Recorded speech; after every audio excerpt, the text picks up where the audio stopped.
Então, nós podemos ter vários problemas, né, na via auditiva, né, desde a orelha externa, média, interna, ou nervo auditivo, que você vai ter surdez, ou você pode ter problema em qualquer ponto da via auditiva, né. E o implante coclear é basicamente para pacientes que têm problemas na orelha interna, tá, a partir da orelha interna, né, porque ele substitui a função da cóclea, ele não substitui a função do nervo auditivo. Então você tem que ter um nervo auditivo intacto, um córtex cerebral intacto, porque o alvo do implante coclear é a orelha interna. E o implante coclear ele é indicado para pacientes que têm uma surdez profunda, ou seja, pacientes que escutam só dessa faixa aqui para baixo, né? Então, o implante coclear hoje é uma realidade, né? Não é nada, já é uma coisa popularizada, né? Já é feita em larga escala no mundo inteiro. E suas indicações eles vai se ampliando a cada ano que passa. Esse aparelhinho aqui que está aqui na mão do Giorno, né? É o primeiro dispositivo, né? Que foi utilizado para estimular a cóclea de uma pessoa, né? Então ele vai lá, o Giorno, ele vai lá e estimula a cóclea de um paciente lá em 1957, que naquele momento, quando ele estimula eletricamente, o paciente ele escuta um barulho, escuta um som, o paciente fica totalmente surdo. Só que por problemas de biocompatibilidade, esse aparelho não durava, né? Ele colocava lá, mas ele era logo destruído por problemas de compatibilidade. Aí na década de 70, já com o conhecimento de biomateriais e com o surgimento de materiais biocompatíveis, como titânio, silicone e platina, né, William House fez, então, o primeiro implante coclear na década de 70, e na década de 80, né, William House, esse aqui, que está aqui, e na década de 80, esse senhor que está do lado do professor Ricardo Bento aqui, que é o William Clark, ele que é um australiano, na verdade, né? Ele inventou o implante coclear multicanal, né? Que hoje é o implante, a tecnologia que atualmente nós utilizamos na nosso dia a dia. Então, vocês vão ver que uma das principais empresas de implante coclear do mundo é australiana, né? Exatamente porque o Clark, que é a Graham Clark, que é australiano, foi o médico que inventou a atual tecnologia de implante coclear que nós utilizamos hoje. E no Hospital das Clínicas de São Paulo, isso começou em 1990, sabe? Aqui está o professor Ricardo Bento, a Valéria Goff, os dois ainda estão. O Ricardo que deu aula anteriormente, a Valéria é a fonoaudióloga-chefe lá do grupo, ela ainda está trabalhando no Hospital das Clínicas, e o professor Haroldo Minich, ele já morreu, ele era o professor titular da época, né? Então, o programa do Hospital das Clínicas começa em 1990 com esse aparelho aqui, ó, que é o FMUSP1, que era o implante brasileiro monocanal. Ele chegou a ser realizado em quase 20 pacientes, ele funcionou, né, mas ele não era tão bom quanto os multicanais de Graham Clark, que vinham da Austrália. No final, o programa acabou sendo abandonado e hoje 100% dos implantes cocleares no Brasil são importados, tá? Não existe fabricação nacional, tá? Então, a definição do implante coclear é que ele é um dispositivo eletrônico parcialmente implantável no osso temporal e na cóclea. Por que ele é parcialmente implantável? Porque ele tem uma parte interna, que é implantada cirurgicamente, e uma parte externa, que é o audioprocessador, né, e você depende das duas unidades para funcionar. Qual a diferença do implante coclear para um aparelho auditivo, né? O aparelho auditivo ele vai pegar aquela onda mecânica, né, que é o som, e vai amplificar essa onda mecânica para estimular o órgão de corte. Ou seja, então, mesmo o paciente que tem uma perda auditiva, ele precisa ter um órgão de corte funcionando, mesmo que seja menos do que o normal, né? Mas ele tem que estar funcionando. Já o implante coclear, não. Ele vai lá, ele pega o som, converte o som em sinais elétricos e promove a estimulação elétrica direta do nervo auditivo nas terminações nervosas dentro da cóclea, no modilo da cóclea. Ou seja, não depende de que você tenha células ciliadas funcionantes. Então, essa é a diferença do implante coclear e o aparelho auditivo. Por isso que o implante coclear é muito mais potente do que um aparelho auditivo. Tá? Então, quais são os componentes, né? Então, nessa parte de fora aqui, que é o audioprocessador, você vai ter o microfone, o processador de fala, a antena de transmissão, que é essa bolinha aqui que fica um pouquinho aqui para trás, né? O receptor estimulador, que está aqui embaixo, que é a unidade implantada cirurgicamente, e o feixe de eletrodos, que vai até o interior da cóclea, e no interior da cóclea ele vai estimular tonotopicamente o nervo auditivo. Então, o som é recebido pelo microfone atrás da orelha, então o som é analisado, é digitalizado, codificado, tá? Ele vai até a antena transmissora, e da antena transmissora, por ondas de rádio, ele transmite o sinal para a unidade interna, onde ele vai ser captado, e esse sinal, então, é convertido em sinais elétricos, que através do feixe de eletrodos inserido no interior da cóclea vai estimular eletricamente as fibras do nervo auditivo, tá? Então, quais são os critérios básicos de indicação, né? Uma surdez de origem periférica, a surdez de grau severo e profundo bilateral, tá? A discriminação de sentença em formato aberto com a melhor protetização possível inferior a 50%, e, é claro, sem ter uma anatomia do ouvido interno e um nervo auditivo que possibilite a inserção do feixe de eletrodos, tá? O implante coclear, né, a indicação, quando você é um indivíduo que tem uma surdez bilateral, é muito fácil, tá? Porque o indivíduo está surdo, bilateralmente, não escuta nada, né? O que ele voltar a ouvir com o implante já é um ganho para ele, né? Só que hoje, como eu falei, com o desenvolvimento da tecnologia do implante coclear, já tem se feito também em pacientes com surdez unilateral. Então, hoje, a indicação não é mais apenas para a surdez bilateral, ela também é indicada para a surdez unilateral e tem uma série de critérios para isso. Então, a avaliação do paciente candidato a implante coclear é sempre uma avaliação multidisciplinar, precisa de um otorrino, um fonoaudiólogo e um psicólogo, e num programa SUS, um assistente social, porque a manutenção do implante coclear demanda um certo custo, né? E tudo isso tem que ser ajeitado, né? Porque não adianta você fazer o procedimento, depois o paciente não conseguir manter o processador, tá? Então, a avaliação é extremamente importante, né? A avaliação inicialmente da surdez, das causas de surdez, dos diagnósticos diferenciais, se o paciente, além de surdez, ele tem autismo, se ele tem, além de surdez, tem alguma doença neurológica. Então, essa avaliação pré-operatória é extremamente importante ser feita, né? Os exames que nós solicitamos, geralmente, é a audiometria, o BERA, né, que é o potencial evocado, eletrocardiografia em casos selecionados e emissões otoacústicas.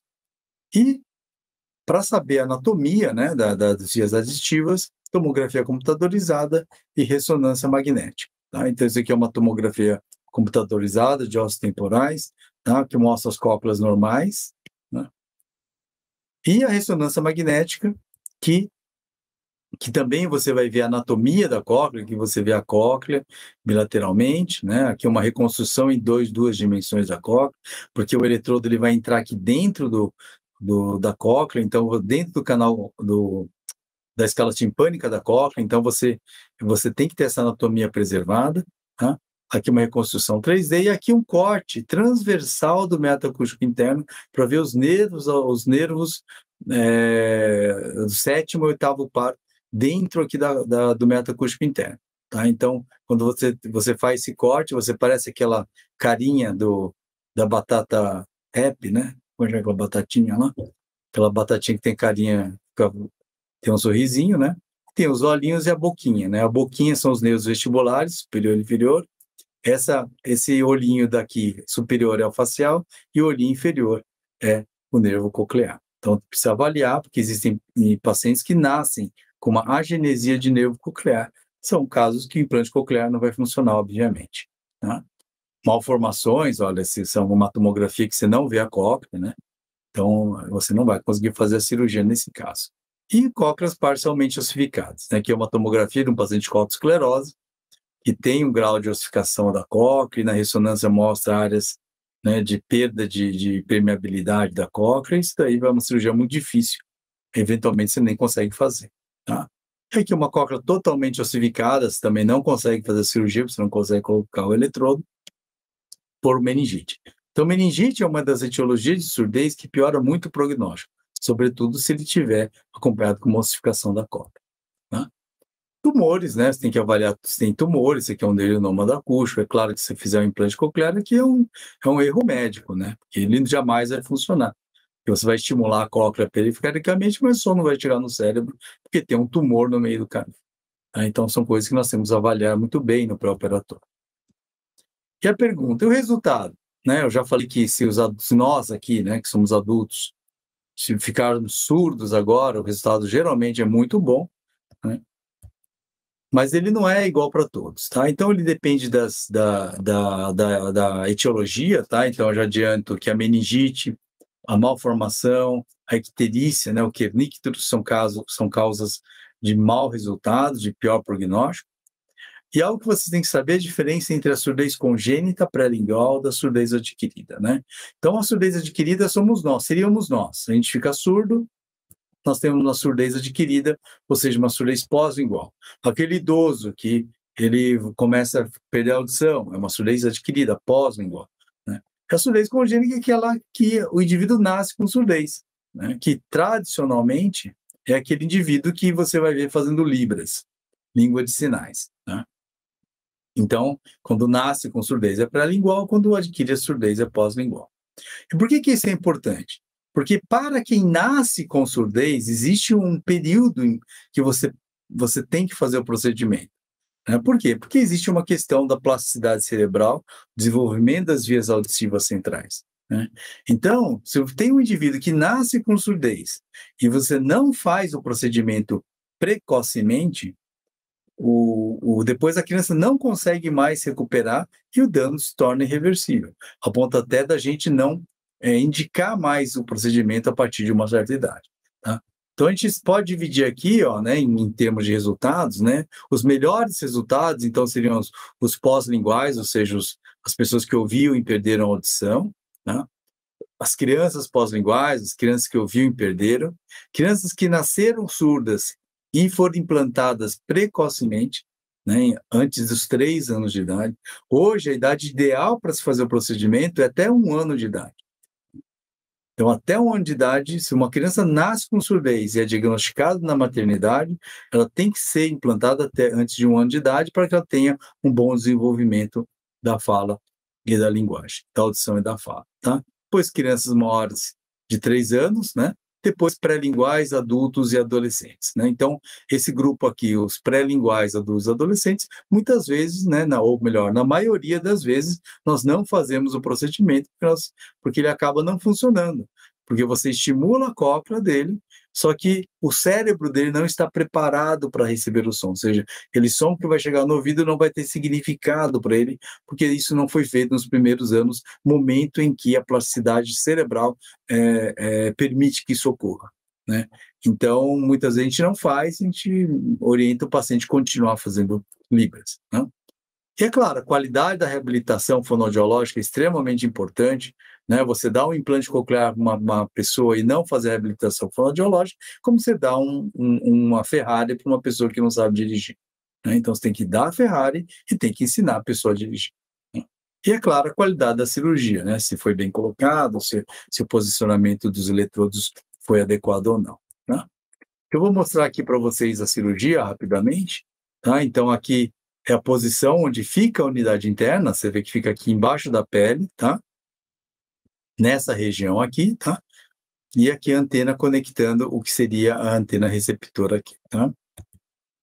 Nós utilizamos o monitor de nervo facial, porque um dos riscos da cirurgia de implante coclear é você ter uma paralisia facial, pela proximidade do nervo facial com a região que vai passar os eletrodos, tá? Então aqui a gente marca aqui a posição, né? Então a incisão, ela pode ser uma incisão em C, que é a incisão que nós utilizamos aqui no Hospital das Clínicas, ou uma incisão retilínea, tá? Que é uma incisão que é utilizada também. Eu não gosto muito, porque eu acho que fica muito apertado, mas também pode ser utilizada sem problema nenhum, tá? Então a gente faz incisão, a gente expõe aqui a cortical da mastoide, né? Vou mostrando aqui a incisão retalho.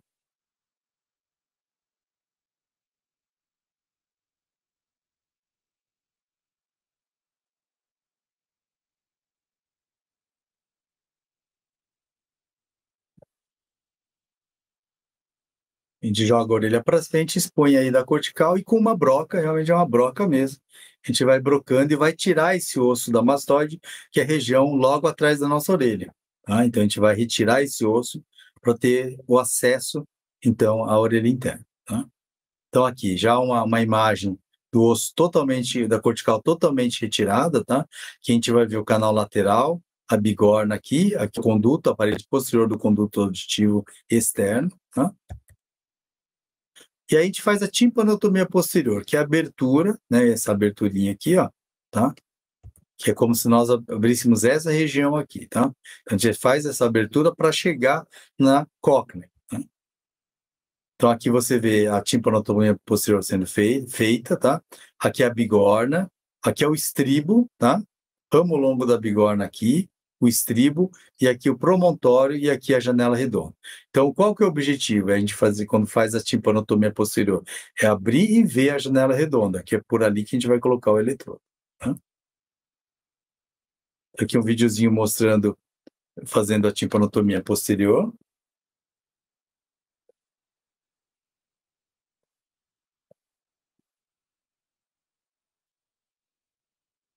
Aqui tá a bigorna, canal lateral. Aí o facial ele passa exatamente aqui, ó, aqui do lado, né? Por isso que a paralisia facial é uma das complicações importantes do procedimento de implante coclear.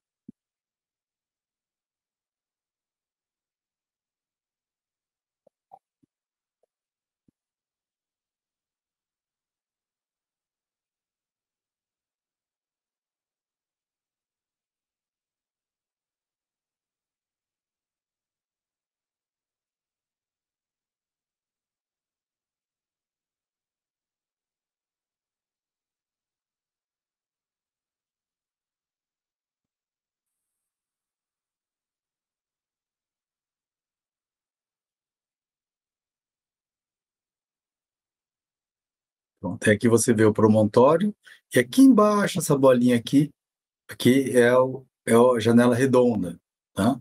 Então, tendo essa exposição, está pronto para colocar o eletrodo, tá? Aí você faz o nicho da unidade interna, aqui na região temporal, que é para acomodar a parte interna, tá? O nicho feito, tá? E aí você abre ali a cóclea, tá? E coloca o eletrodo na escala timpânica do paciente. Isso é muito importante, sempre na escala timpânica, tá?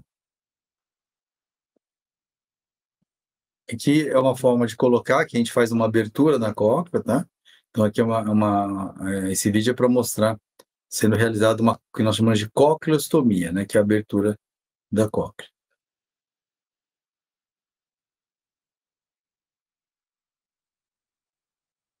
Então, vou abrir aqui a cóclea broca.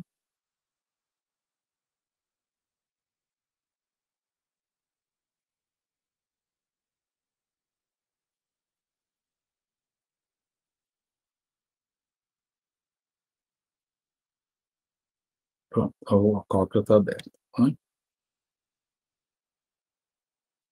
A cóclea está aberta. E aí a gente vai passar o eletrodo.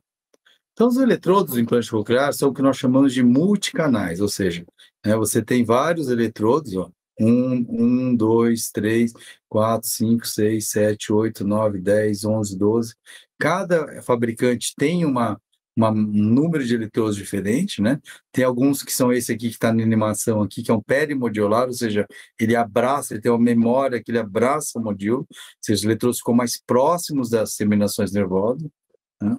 Então, são modelos de eletrodos que existem que independe da marca, né? Você vai ter um tipo diferente de eletrodo, tá? Estou aqui mostrando a colocação de um eletrodo tipo Contour, que é aquele perimodiolar, tá? Sendo colocado.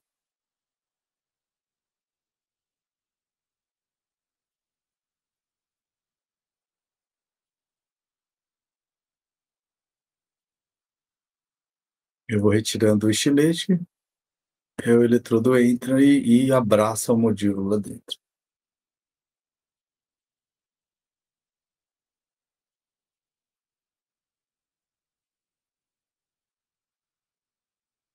Eletrodo lá dentro, tá? E sela ali a saidinha do eletrodo. Esse aqui é o terra, tá? Que a gente coloca aqui na região do arco zigomático. E aqui você vê a maçoide aberta, timpanotomia posterior, e o eletrodo indo lá para dentro, tá? No interior da cóclea.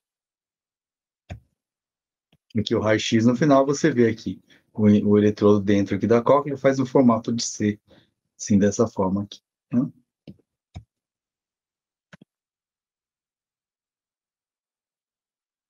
Tá sem som, né? Sim, Vocês não escutam, vocês não escutam o som, né? Bom, então não, não ainda adianta não. então não adianta eu passar esses vídeos, né? São vídeos que mostram, né, os pacientes falando e tudo, né? Mas sem som não dá para vocês terem ideia. Bom, e se você tem uma situação dessa aqui, né? Um tumor, né, grande aqui, ó, né, ocupando os dois lados, ou uma malformação bilateral da cóclea, que eu já falei para vocês, não dá para fazer implante coclear. Então a gente tem um implante de tronco cerebral, né? Então, em vez de colocar o eletrodo dentro da cóclea, a gente vai colocar aqui no tronco cerebral, no núcleo do nervo coclear, tá?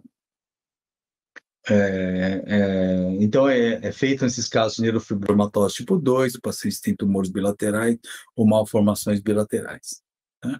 Aqui estou mostrando aqui a colocação do eletrodo, né? Então, você faz uma abertura translabiríntica, tá? E o que está pulsando aqui embaixo aqui é o tronco cerebral, né? E aí a gente vai lá e coloca o eletrodo ali no assoalho do quarto ventrículo, né? Então, a gente já atravessa o forame de Luschka ali, chega no assoalho do quarto ventrículo e coloca o feixe de eletrodos, na verdade não é um feixe, é uma placa de eletrodos sobre o núcleo do nervo coclear, e aí ele vai estimular diretamente ali o núcleo do nervo coclear, né? Só que como é tronco, né, então tem que tomar muito cuidado, porque você pode estimular muita coisa ali, né? Então, você pode estimular o vago, o paciente tem uma parada cardíaca, você pode estimular e o paciente sentir uma coceira na barriga, uma dor na garganta, porque você está estimulando o tronco cerebral, né? Então, a ativação e a programação do implante de tronco cerebral é algo bastante complexo, né? E tem que ser feito em ambiente de centro cirúrgico, né? Então, vocês veem ali, né, o cérebro pulsando lá embaixo, né? E a placa de eletrodos colocada ali, grudada ali no tronco cerebral, né? Esse nervo aqui, olha lá dentro.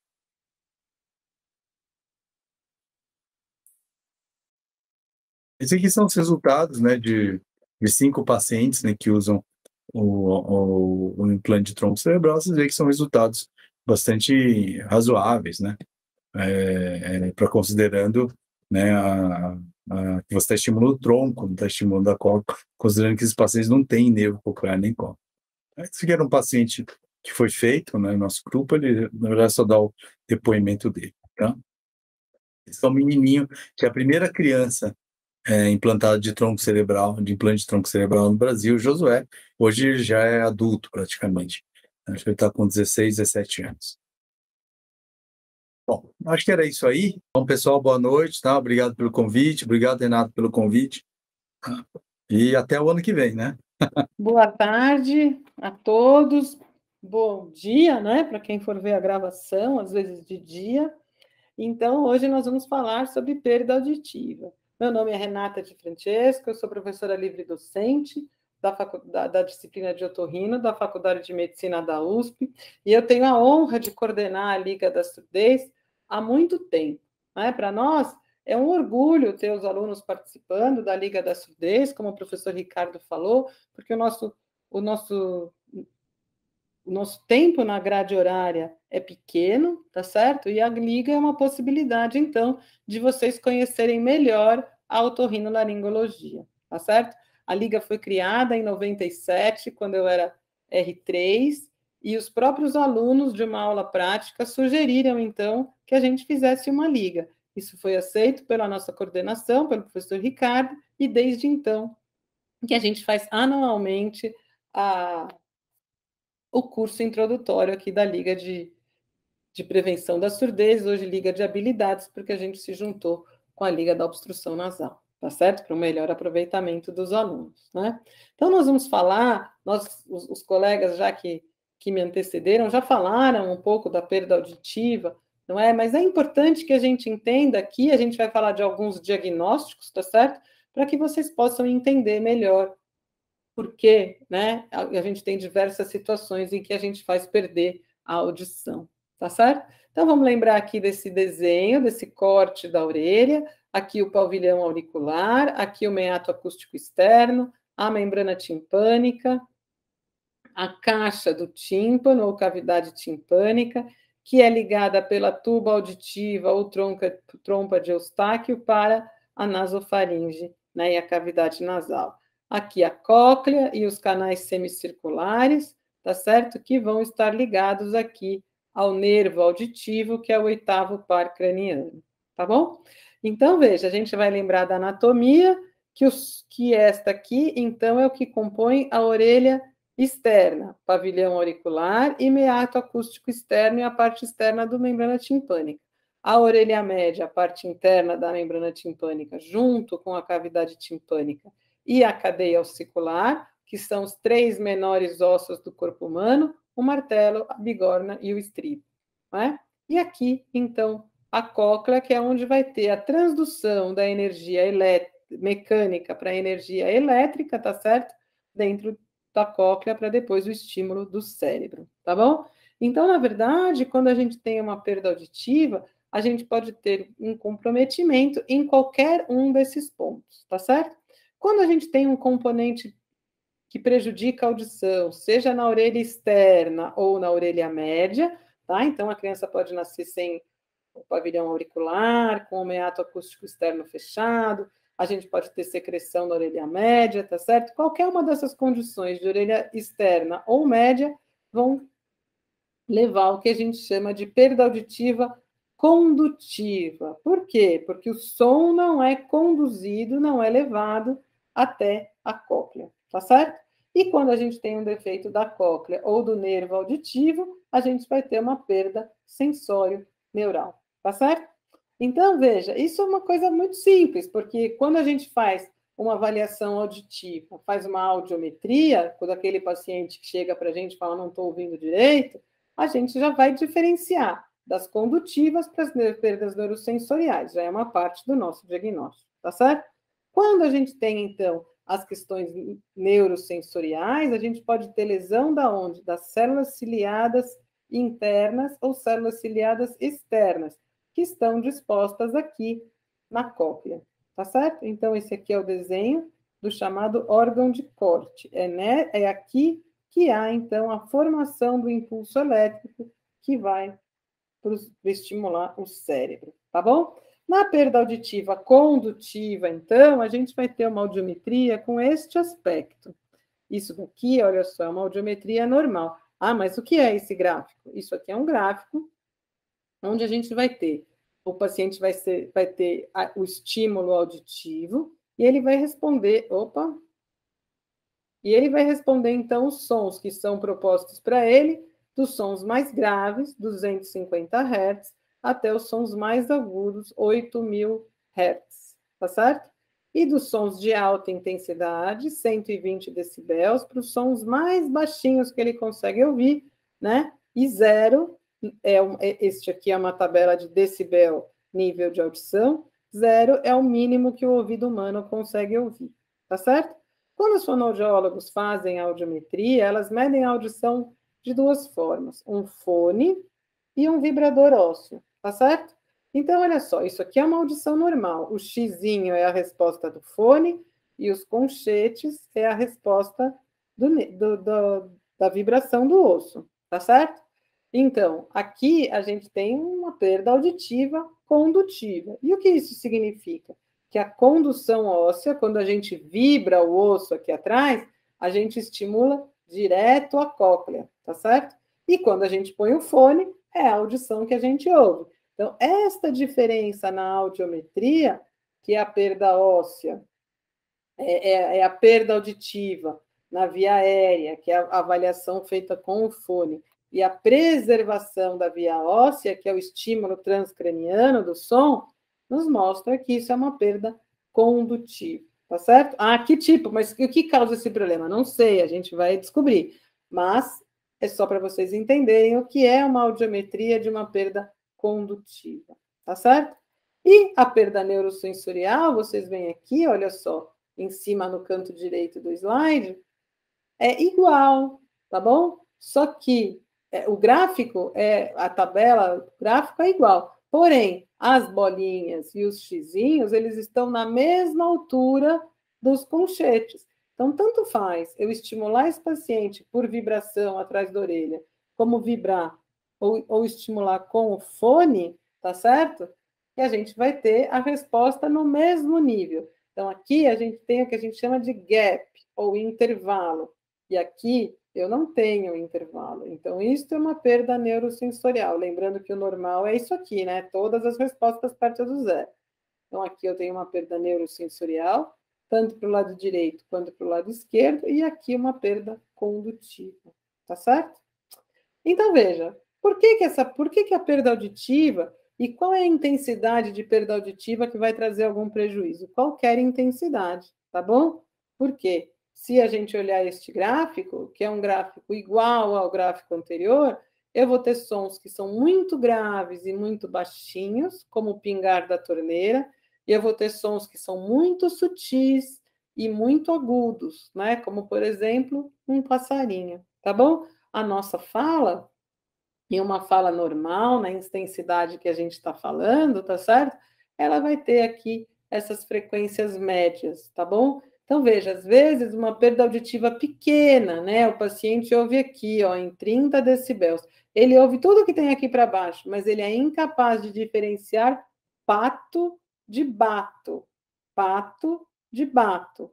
Então, veja, para uma criança que está aprendendo a falar, isso é muito ruim, tá certo? Então, às vezes, as pessoas não percebem, as pessoas vão perdendo a audição e elas não dão importância, porque elas acham que estão ouvindo bem, porque elas estão ouvindo o telefone tocar, o cachorro latir, mas às vezes eles perdem a sutileza dos fonemas. E é isso que acontece com os idosos, por exemplo. Eles acham que eles estão ouvindo, mas eles não distinguem perfeitamente a fala, então eles falam, que? Né? E às vezes, numa fala rápida de uma conversa, eles perdem algumas percepções auditivas, tá certo? Então, vamos lá falar especificamente agora dos tipos de perda auditiva, tá certo? Quais são os tipos que a gente tem aqui? Então, vamos falar da perda auditiva condutiva primeiro, né? Qual é o principal problema? É ter a obstrução por conta de uma oclusão da cavidade e do meato acústico externo, tá certo? Ou uma rolha de cerúmen, por exemplo. Ou a gente pode ter isso daqui, ó, que são exostoses. Isso aqui é quando a gente põe um otoscópio no ouvido, né, para ver. As exostoses são essas bolinhas aqui, tá vendo? Que são alterações ósseas do meato acústico externo, tá bom? E aí, essas pequenas alterações, elas são comuns em pacientes nadadores, por exemplo, né? Parece que o contato com a água em nadadores muito frequentes, né? Nadadores profissionais, jogador de polo, esse tipo de coisa, pode causar isso e vai, então, diminuindo o acesso da vibração do som para chegar no tímpano, tá? A gente pode ter uma criança que nasceu com uma agenesia aqui da orelha e do meato acústico externo, tá? Então, vejam, isso aqui é uma tomografia dessa criança num corte axial, que é um corte da cabeça mais ou menos aqui na altura da orelha. Vocês vejam que do lado direito ela tem o meato acústico externo aberto e o preto é ar, tá certo? E do lado direito é ósseo, é fechado, tá certo? Então, essa criança não recebe o som até o tímpano, então ela tem uma perda auditiva, tá certo? Uma outra situação que pode acontecer, por exemplo, é um paciente que cai, bate a cabeça, faz um trauma crânioencefálico, tá certo? Aqui a gente tem uma tomografia também na mesma altura do exame anterior. Vejam que isso daqui é a cavidade timpânica, tá certo? O martelo e a bicorna, que fazem essa carinha aqui de um sorvetinho de uma casquinha de sorvete com a bola de sorvete. Isso daqui é o lado normal. E esse aqui é o lado que tem uma fratura e houve uma desarticulação da cadeia ossicular. Então, o que aconteceu? A martelo soltou da bigorna, tá? E esse paciente também vai ter uma perda condutiva, tá?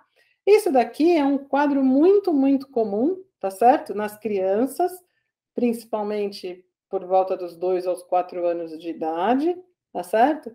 E aqui a gente tem a membrana timpânica alterada, tá certo? Então, vocês estão vendo a membrana timpânica aqui, e vocês estão vendo um catarro lá dentro do ouvido, né? Então, criança que tem muito otite, criança que fica muito resfriado, comum em crianças que frequentam a creche, tá certo?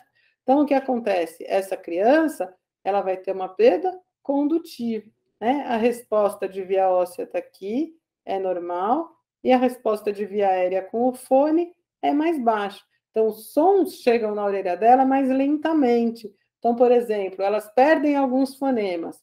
Por exemplo, escola. Esse escola é muito rápido, esse S. Então, às vezes, elas falam na escola, na icada, tá certo? Porque elas não têm essa percepção. Demora para esse som chegar no ouvido e já se sobrepôs aos outros, né? Então, o que a gente faz é cirurgicamente fazer uma incisão no tímpano, aspirar a secreção, tá certo? E às vezes colocar um tubinho de ventilação para evitar que se forme a secreção de novo, tá certo? E aqui a gente tem vários tipos de tubinhos para vários tipos de coisas, né? E aí a audição da criança melhora rapidamente, tá? Quando a gente não trata uma otite secretora, isso vai piorando e a gente vai ter então uma perda auditiva que vai levar a uma otite média crônica, tá certo?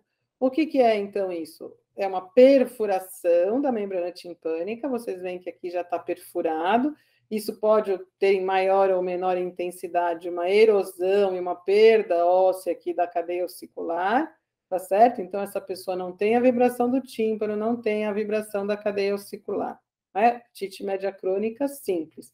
E existem situações muito mais graves, onde o epitélio da orelha média vai se transformando para um epitélio queratinizado, então vai formando esse tecido aqui, olha, de queratina, esbranquiçado, parece uma pérola, a mucosa vai ficando polipóide e o ouvido desse paciente vaza sem parar, tá certo? O ouvido fica vazando, vazando por conta dessa situação, que chama otite média colesteatomatosa, tá certo? Então, isso vai destruindo também as estruturas lá de dentro da orelha e vai piorando aqui a perda auditiva, tá certo?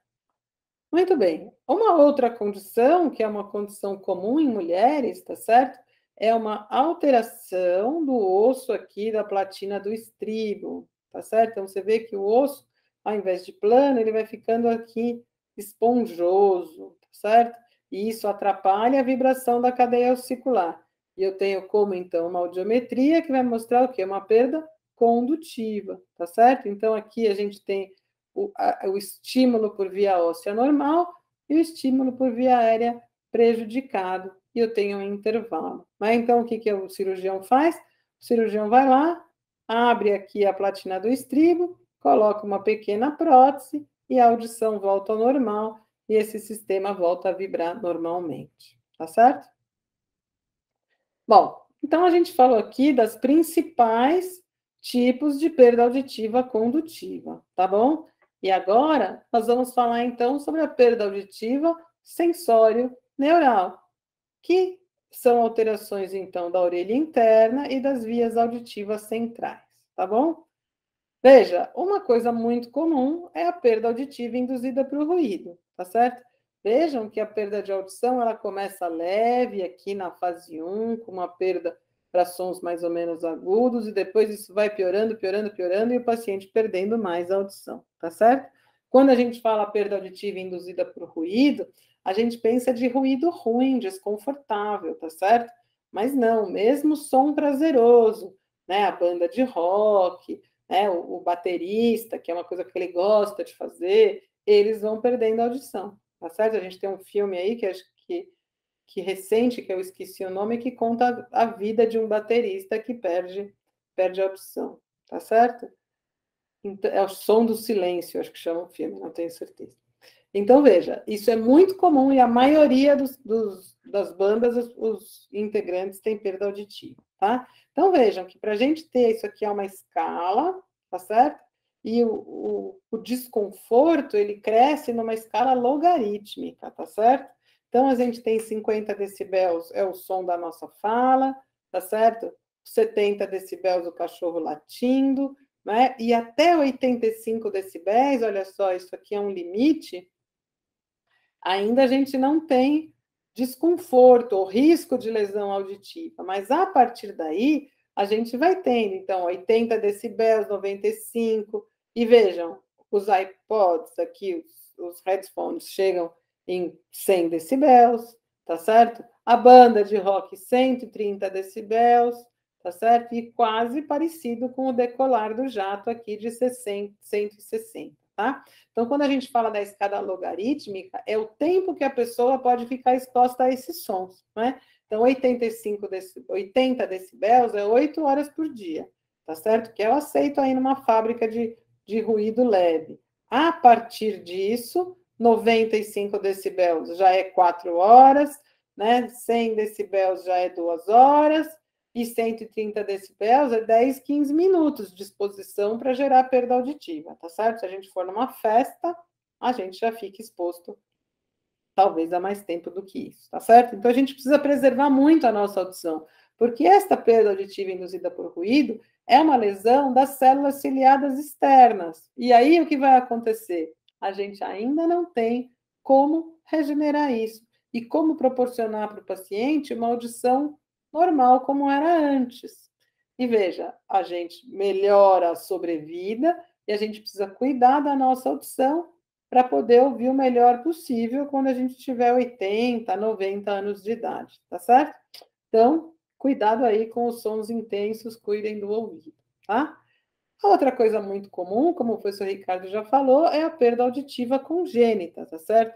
Que tem esses indicadores de risco, né? Surdez na família, as infecções congênitas, as deformidades craniofaciais, tá certo? E elas são bastante frequentes, e por isso que a gente faz o teste da orelhinha, que é esse aqui que faz no berçário. Por quê? Porque ele também já mostrou para a gente na aula que quanto mais precoce o diagnóstico, tá certo? Melhor o desenvolvimento da criança, tá? Então, aqui a gente tem uma tomografia mostrando alguns exemplos, eu vou mostrar esse aqui, que é o mais clássico, que a gente tem essa abertura aqui completa e a gente não tem a cóclea, que é o caracol, tá certo? Então, essa criança não tem uma boa audição, tá? A gente pode ter ausência do nervo auditivo, né? Aqui a gente vê uma cóclea normal e dois nervos que formam o oitavo par, a parte vestibular e a parte auditiva. E desse lado aqui, a gente vê só a parte vestibular, a gente não vê a perda auditiva, a parte auditiva do nervo. Então, veja, muito difícil reabilitar a audição de um paciente desses, tá certo? Então, por isso que a investigação precoce é adequada. Ototóxicos, tá certo? Então, medicação ototóxica, ela atrapalha a audição. Então, veja, aqui a gente tem as células ciliadas internas e aqui a gente tem as células ciliadas externas. Assim como a perda auditiva induzida por ruído, as medicações ototóxicas, elas lesam em maior número as células ciliadas externas, mas também as internas. E aí não tem como recuperar.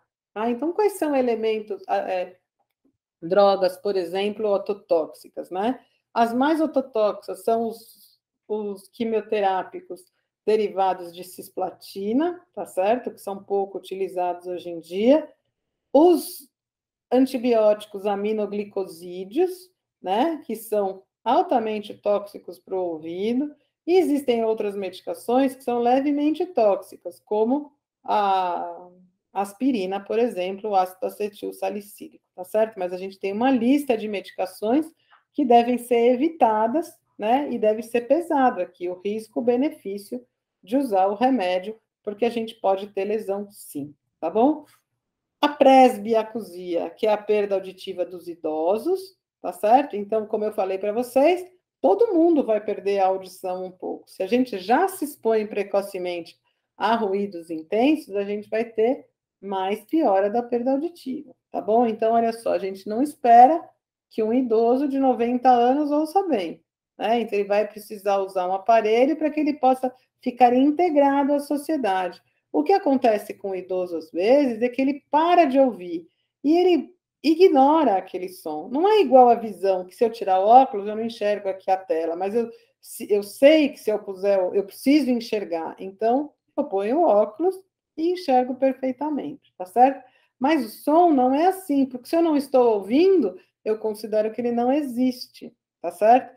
E assim o idoso vai se isolando cada vez mais, tá certo? Então, muito importante para qualquer especialidade que a gente faça, né? Todo mundo, talvez exceto os pediatras, mas todo mundo vai cuidar dos idosos um dia, né? Ortopedistas, clínicos, dermatologistas. Então, é importante que a gente incentive esses idosos a usar o aparelho e a reabilitar a audição, tá bom? Então, a perda auditiva induzida por ruído, que eu falei para vocês, ela é crônica, tá certo? Você se expõe todo dia àquele som, mas o trauma acústico é uma coisa aguda, tá certo? Então, aqui, ó, o exemplo mais comum, fogos de artifício, né? E às vezes uma microfonia num show, né? Que faz... né? Ou quando você liga de uma vez o aumento do volume, ou desregula. Então, assim, o trauma acústico é a lesão aguda, tá certo? Por uma pequena exposição. Eu tenho uma história interessante aqui no meu consultório de uma moça que disse que o noivo não pedia ela em casamento, o namorado lá. Então ela falou para ele que o dia que ele a pedisse em casamento, ela ia soltar um rojão para comemorar. E dito e feito, né? O dia que ele propôs lá o casamento, ela comprou um rojão, estourou o rojão assim, né, do lado e perdeu a audição daquele ouvido, né? Então, ainda bem, estão casados há muito tempo, né? Porque o ouvido já foi perdido justamente por causa disso. Quer dizer, uma coisa, às vezes, uma brincadeira, né? Uma comemoração e uma coisa que pode ter um prejuízo importante, tá certo? Então, muito cuidado com esses fogos e com esses ruídos agudos, porque não tem como melhorar, tá bom? O Koji já mostrou para vocês os tumores do ângulo ponto cerebelar, tá certo? Que atingem aqui o oitavo par craniano, o neurinoma do acústico, tá certo? Que também é uma causa de perda auditiva, né? E vamos lembrar que algumas doenças crônicas, principalmente as doenças autoimunes, lúpus, febre reumática, eles também podem prejudicar a audição, tá certo? A gente pode ter anticorpos anticóclea, por exemplo, a hiperglicemia, o aumento do colesterol, doenças cardiovasculares, todas essas em quadros graves podem prejudicar a audição também. Então, vocês imaginam que se a gente tem placas de ateroma nas artérias grandes do coração, trazendo prejuízos para o miocárdio, as artérias do ouvido são muito, muito pequenas. Então, a mesma aterosclerose, doença ateromatosa, pode causar estreitamento da artéria auditiva e artéria coclear e, portanto, causar perda auditiva, tá certo? Então, a gente tem que cuidar também, tá certo? Então, para vocês não esquecerem, né, do que é importante aqui, do que vocês aprenderam, né, e para qualquer especialidade que vocês tenham, que a perda auditiva interfere no desenvolvimento da fala de uma criança. Então, quanto mais cedo a gente diagnosticar, mais precocemente a gente pode reabilitar essa audição, tá certo? O adulto com perda auditiva, ele vai se tornando isolado, ele pode ter depressão, e isso altera a memória e tem uma relação com demência e até doença de Parkinson, tá bom? Então, o adulto com perda auditiva precisa ser reabilitado, tá bom? Então, o que a gente tem que lembrar sempre sobre a perda auditiva? Insistir no diagnóstico precoce, fazer uma reabilitação é obrigatória e, mais importante de tudo, que a gente faça a prevenção de evitar a perda auditiva, porque quando ela é neurosensorial, ela não tem mais remédio, tá certo? Então, preservar a nossa audição para que a gente possa chegar lá na idade adulta e na nossa velhice ouvindo o melhor possível, tá bom? Então, convido a todos, né, a participarem aqui da liga, tá bom? Para que a gente possa, então, discutir mais assuntos em relação à otorrinolaringologia, que vocês possam conhecer melhor a nossa especialidade, tá certo? E, se vocês se interessarem, estão aí super bem-vindos, tá bom? Então, muito obrigada a todos.